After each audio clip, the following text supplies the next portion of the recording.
البدی علی اعدائهم اجمعین۔ امیر المومنین علیہ الصلوۃ والسلام نے اپنے ایک طولانی فرمان میں ایک ہی مجلس میں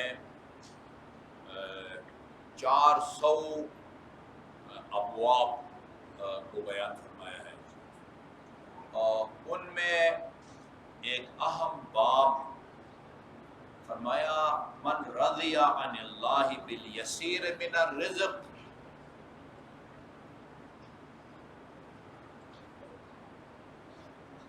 رضی اللہ عنہ بالقلیل من العمل۔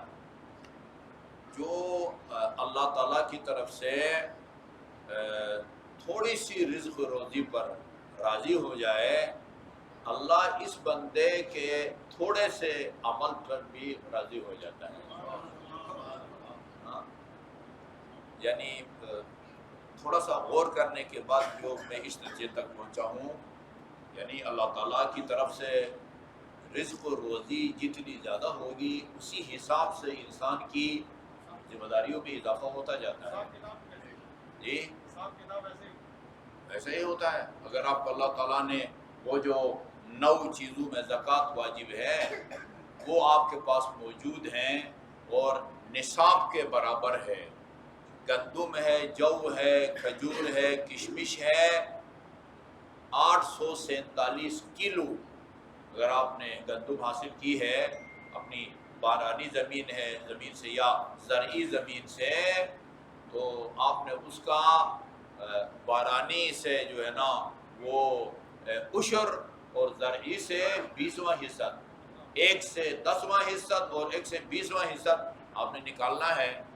اس نے یہ نہ دی ہوتی تو یہ زکوٰۃ پر واجب نہ ہوتی۔ اسی طرح کھجور، اسی طرح کشمش، اسی طرح آج کل نہیں ہے، آج کل 3-4 قسم کے حیوانات ہیں، اونٹ ہے، گائے بھینس ہیں، بھیڑ بکریاں ہیں، وہ بھی سال بھر آزاد جنگل سے چریں، آپ کی جیب سے کچھ بھی نہ کھائیں۔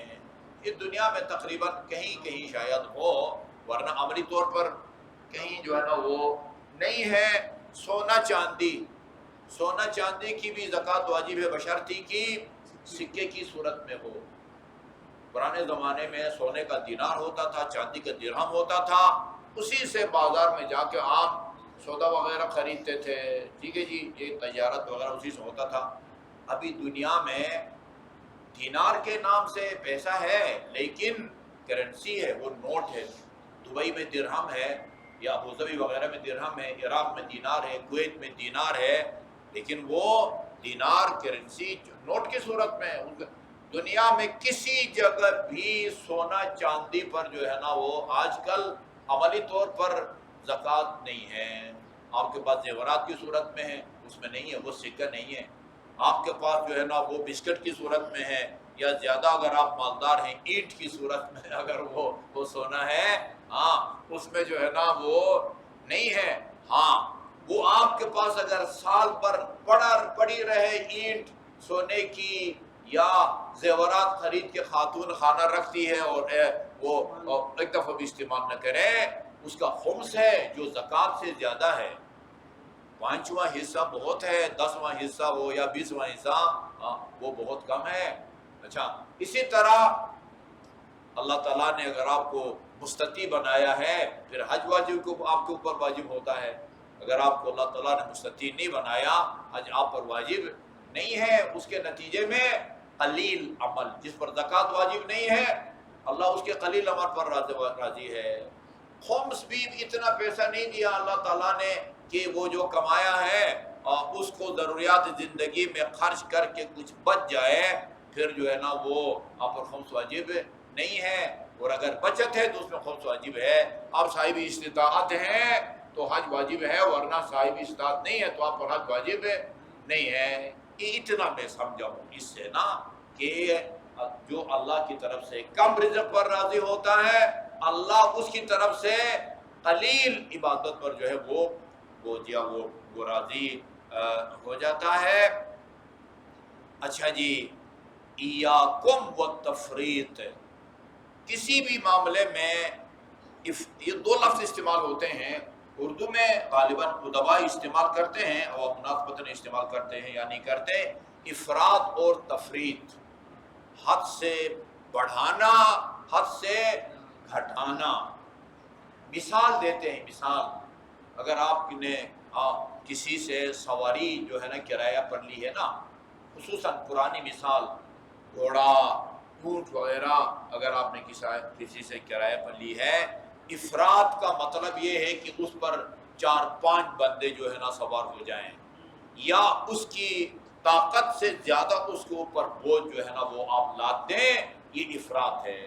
تفرید، اس کو ضرورت کا چارہ نہ دیں، یہ کہتے ہیں تفرید کے زمرے میں آتا ہے۔ ہاں، ہر معاملے میں انسان کو تفرید سے یعنی جو درمیانہ اعتدال کا مرحلہ ہے نا، اس سے کم عمل انسان کو نہیں کرنی چاہیے۔ یا فتقع الحسرۃ حین لا تنفع الحسرہ، اس لیے کہ اس وقت انسان کو حسرت ہوگی، پشیمانی ہوگی، جب حسرت اور پشیمانی کوئی کام نہیں دے گی۔ اچھا، آگے بڑا حساس جو ہے نا مسئلہ ہے، فرمایا اذا لقیتم، جنگ کا طریقہ سکھا رہے ہیں، جنگ کا طریقہ۔ اذا لقیتم عدوکم، تم جب اپنے دشمن کے مد مقابل ہو، عام باتیں کم کرو، ذکر خدا زیادہ کرو۔ عام باتوں میں مصروف ہو جائیں گے، ذکر خدا اور ہے، دل میں بھی ہے، لا الہ الا اللہ بھی پڑھے، اللہ اکبر۔ ہاں، وہ آپ آئے ہوئے تھے نا، آپ بھی آئے ہوئے تھے نا، وہ گلشن آباد میں نے بیان کیا۔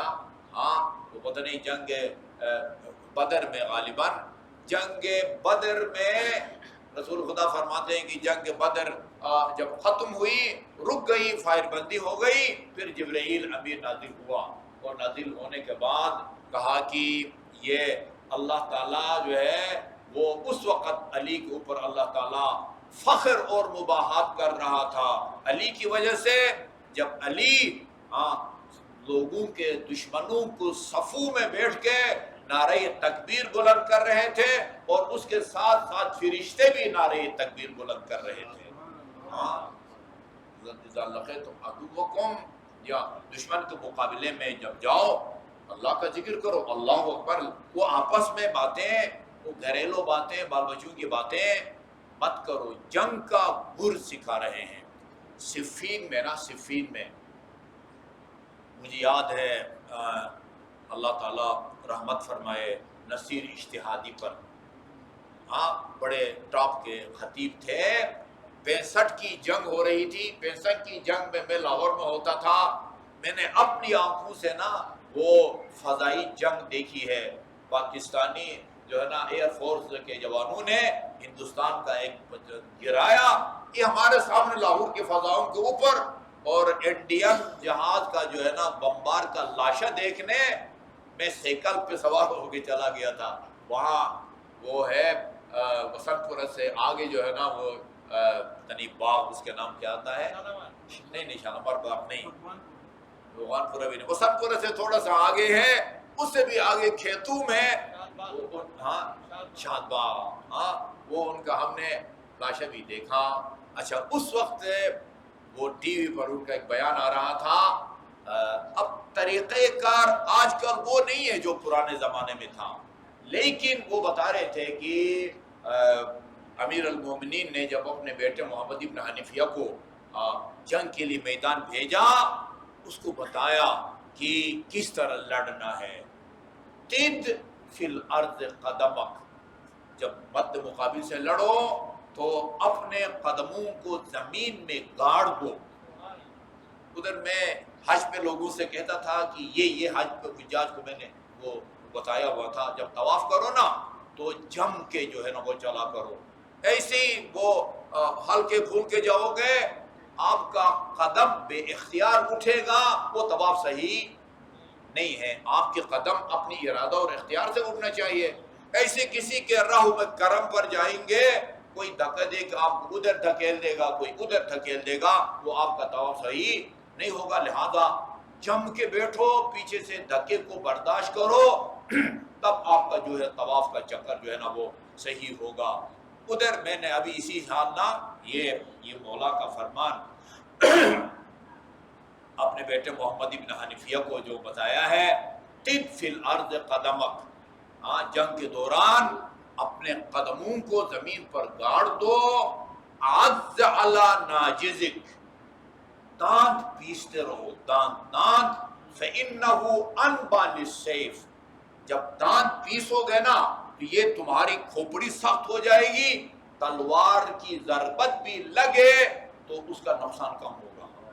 اور ورم بطرفی کا اقصى القوم، تمہارا جو نشانہ ہے نا وہ تمہارے مد مقابل میں سامنے جو کھڑا سپاہی ہے وہ نہیں ہونا چاہیے، وہ آخری خیمے میں جو ان کا جرنیل ہے نا وہ تو تمہارا ہدف ہونا چاہیے، تب جو ہے نا تم اپنی جنگ میں وہ کامیاب ہوں گے۔ یہ سکھا رہے ہیں امیر المومنین یہاں، جب جنگ لڑو، اذا لقیتم عدوکم، جب اپنے مد مقابلے میں جاؤ جنگ میں، فَأَقِلُّ الْكَلَامِ، عام باتیں کم کرو، اور وَأَكْثِرُوا ذِكْرَ اللَّهِ عَزَّ وَجَلَّ، جس طرح امیر المومنین نعرہ تکبیر بلند کرتے تھے، اللہ کا ذکر کثرت سے کرو، آپس کی باتیں، گھریلو بیوی بچوں کی باتیں جنگ میں ایسی یا کھانے پینے کی باتیں وہ کم کرو، وَلَا تُوَلُّوهُمُ الْأَدْبَارَ، خوش مت دکھاؤ، خوش مت دکھاؤ۔ میرا ذہن جاتا ہے یہ ابن ابی الحدید جنہوں نے 24 جلد نہج البلاغہ کی شرح لکھی ہے، پہلی جلد میں انہوں نے گناہان کبیرہ کی لسٹ لکھی ہے، شرک گناہ کبیرہ ہے، مومن کو قتل کرنا گناہ کبیرہ ہے۔ دیکھیں ایک بڑا حساس مسئلہ کی میں وضاحت کر دوں، آگے بے شک نہ بڑھ سکوں۔ یہ جو قرآن میں لکھا ہوا ہے نا، من قتل مؤمنا متعمدا فجزاؤہ جہنم، جو کسی مومن کو دانستہ طور پر قتل کرے اس کی سزا جہنم ہے۔ اچھا، ایک آدمی رشتہ کے معاملے میں جھگڑا پیدا ہو جاتا ہے، زمینوں کے معاملے میں، رشتہ داروں میں آپس میں، چچا بھتیجے میں، ماما بھانجے میں جھگڑا ہو جاتا ہے، اور ماموں بھانجے کو یا بھانجا ماموں کو، چچا بھتیجے کو، بھتیجا چچا کو قتل کر دیتا ہے، یہ ہمیشہ جہنم میں رہیں گے؟ کیا خیال ہے؟